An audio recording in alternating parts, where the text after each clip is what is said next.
What would a railroad be without locomotives? They're just a small part of a railroad's capital investment, but they get far more than their fair share of attention. Maybe it's because nothing would move without them. Maybe it's how they shake the earth and shout to the sky. And maybe it's the whistles in the distance and the dreams they inspire of faraway places at the edge of adventure.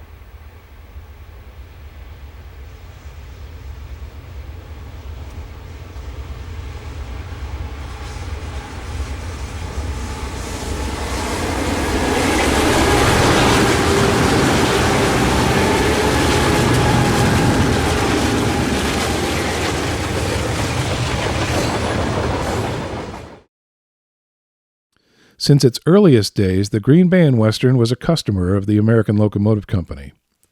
In April 1874, the Green Bay and Mississippi Railroad bought 3 440s from an Alco predecessor, Dixon Manufacturing Company of Scranton, Pennsylvania. All new steam locomotives acquired in the 20th century were built by Alco, culminating in 6 Mikados in 1937 and 39. Maybe it was logical that they would buy diesels from the partnership of Alco and General Electric. Maybe they didn't want to offend a major customer, Ford Motor Company, by purchasing General Motors locomotives. Whatever the reason, their first diesel, a 600-horsepower high-hood switcher, was delivered in October 1938 between 2 orders for Mikados. Painted glossy black, number 101 went into yard duty at Green Bay and quickly proved how much money diesels could save. Although the GBW placed a second order for 3 Mikados, the railroad's destiny belonged to the diesel. They received another switcher, an S1, in January 1941. KGB&W number 103 was also assigned to Green Bay yard duty. It was delivered in black, like the 101, but with additional white stripes for grade crossing protection. Later, the GBW would add flashing lights to the side frames of its switchers for additional protection. In 1947, the GBW decided to dieselize completely. They looked at Alco GE diesels working on other railroads, RSC2s on the Milwaukee Roads Valley Division, and GM&O FA1s on the Alton route in Illinois. The GBW placed an order for 3 FA1s in June 1947. The units, KGB&W 501 and 502, and GB&W 503, were delivered by Ann Arbor Car Ferries in December 1947. They sported a stunning new red and gray paint scheme with gray trucks. They looked great, but they weren't popular with crews. The trains we were hauling back then, big, heavy trains, they were definitely underpowered, 1,600 horse apiece. When you came to a spot, say New London for the Chicago Northwestern Diamond eastbound, and you had to slow for the light, if you went down to say 10, 12 miles an hour, it took forever. There was a slight grade eastbound out of New London there. It took forever to get your speed back with those 500 units because they only ran 2, and at 1,600 horse apiece, took quite a while. The 500, I ran them over to Kewanee, and they were cold and miserable and noisy, and if you had a problem, you went back into the engine room. They were really, they pounded so bad that you couldn't hear yourself think back there. They were just not designed for the Green Bay and Western. The red and gray paint scheme was soon applied to the switchers. 2 more switchers were purchased, KGB&W S2 number 201 in April 1948, and GBW S1 number 102 in January 1949. These units ended steam on all yard assignments. The older switchers, 101 and 103, were transferred to Wisconsin Rapids to answer that city's smoke complaints. At first, the 500s usually ran alone on road trains 1, 2, 3, and 4 between Green Bay and Winona. This ended when 2 more FA1s, KGB&W 503 and GBW 507, arrived in April 1949. The first GBW FA1, 503, was renumbered 506 to make way for the new Kewanee unit. The new units bumped the proud 400s onto work trains and way freights. The railroad purchased 4 RS-2s in late 1949 to silence steam forever. 301 through 304 arrived in February 1950, bumping the 400s from their way freight assignments. On March 18, 1950, 404 made the last revenue steam run on the GBW. The last steam run of all occurred on April 21st, when Consolidation 351 ran a work train from Arcadia to Green Bay. The Green Bay and Western, whose steam power lagged behind other railroads by a couple of decades, dieselized years ahead of them. And except for the first 2 switchers, they did it all in just over 2 years.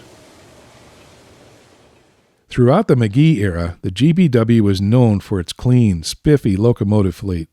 When Mr. McGee was in there, he had a lot of pride in the units, and as I said, they had white wall tires and they had really nice paint jobs, and they made sure that they were taken care of.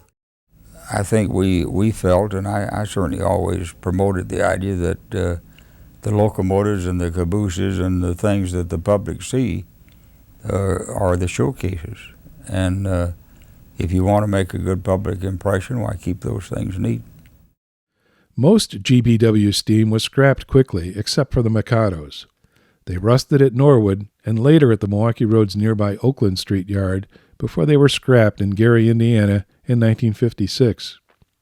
A few engines found a second career. Mogul 250 was sold to the Marinette, Tomahawk, and Western in 1939 and scrapped in 1953.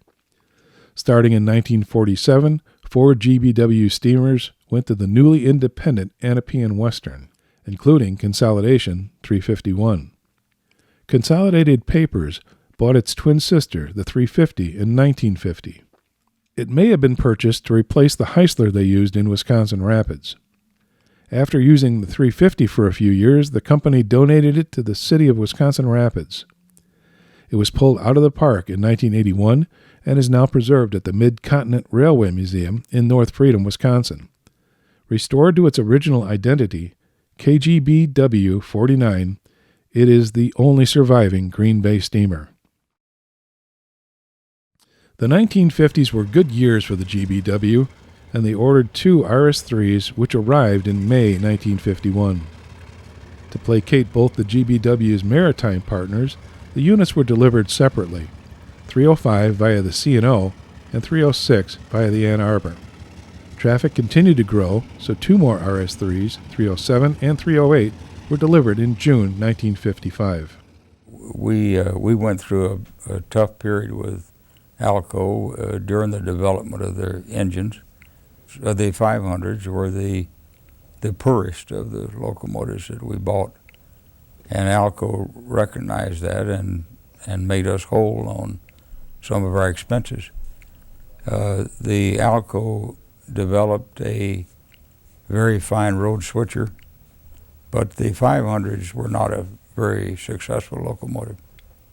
Were the early 300s, the RS-2s and RS-3s, were they significantly better than the 500s? Yes, very much so. Matter of fact, some of them are operating today, and we rebuilt a number of the early 300s and increased their horsepower.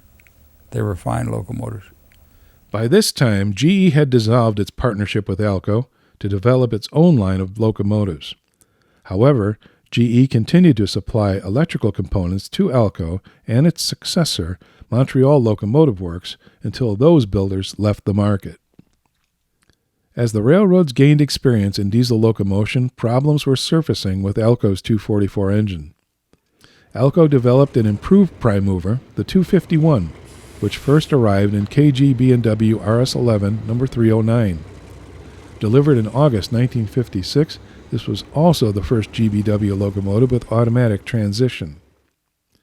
In April the same year, GBW sold its first diesel, 101, to United Electric Coal Corporation in Liverpool, Illinois. The unit was later sold to Material Service Corporation of Romeoville, Illinois, and was scrapped around 1976. By the late 1950s, the first-generation diesels that silenced steam were wearing out. The builders learned a lot from those early diesels. They innovated a new generation of locomotives that were more powerful, more reliable, and easier to service. This second generation would help the GBW and many other roads cope with their growing traffic.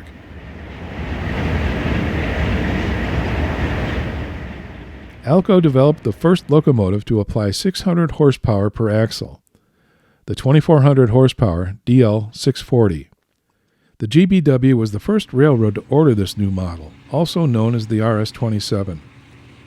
The 310 was their first 16-cylinder locomotive.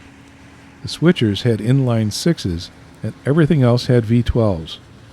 But traffic was growing, and V16s would dominate the roster within a decade. Like the competition, Alco encouraged sales with a trade-in program. They often reconditioned components from the old locomotive and installed them in the new.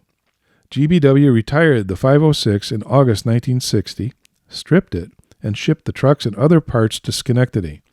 This reduced the 310's cost by about 1/3.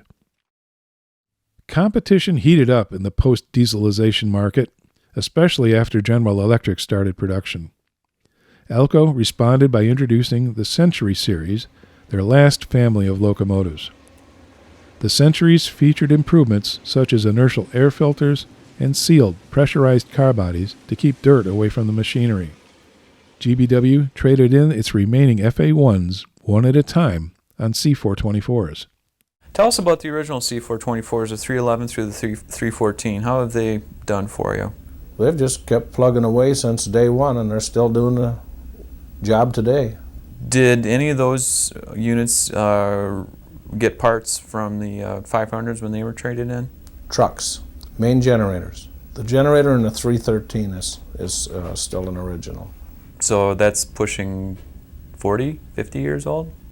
Yes. Okay, that's incredible. Okay.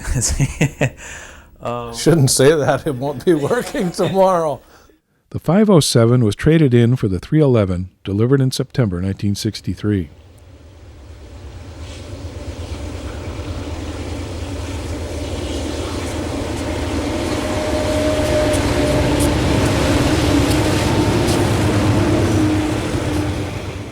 The 501 was traded in for the 312, delivered in July 1964.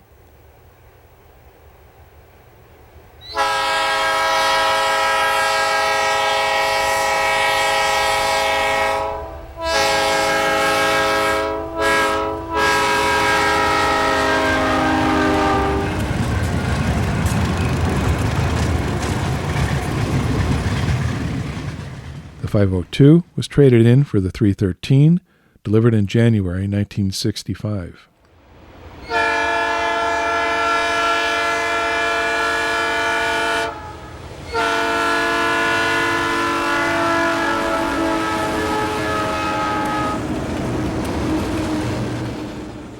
The 503 was traded in for the 314, the last locomotive purchased by the KGB&W in September 1965.